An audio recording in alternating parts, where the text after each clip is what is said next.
কিছু কিছু সময় চুটুর পুটুর বাড়িতে বানিয়ে খেতে মন্দ লাগে না।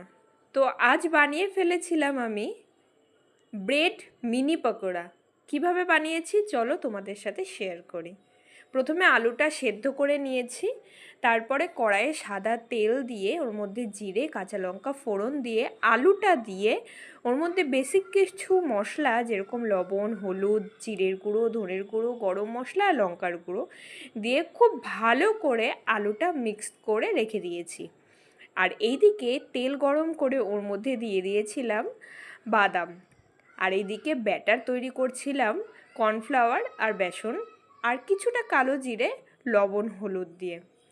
আর এইদিকে ব্রেডগুলো সাইডটা আমি কেটে নিয়েছিলাম যাতে খেতে একটু ভালো লাগে। আর যেহেতু মিনি সেই কারণে ব্রেডগুলো আরও ছোট করে কেটে নিয়েছিলাম এই চৌকো শেপে। তোমরা ট্রাই করতে পারো এটা।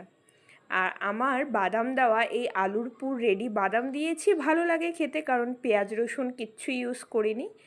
আর প্রত্যেকটা ব্রেডের মাঝখানে এইভাবে আলুর পুর দিয়ে আমি রেডি করে রেখেছিলাম। এইদিকে সিমই আমার কাছে ছিল, বাইরে ক্রাঞ্চি ভাব আনার জন্য আমি ইউজ করছিলাম। তোমরা চাইলে চিকন সিমইটা ইউজ করতে পারো। তো বেসনের গোলায় ডুবিয়ে তারপর সিমইয়ে কোটিং করে তেলে ছেড়ে দিয়েছিলাম। জাস্ট ওপরটা ক্রিস্পি হয়েছিল আর ভেতরটা আলুর পুর যতটা টেস্টি হয়েছিল বলার মতো না।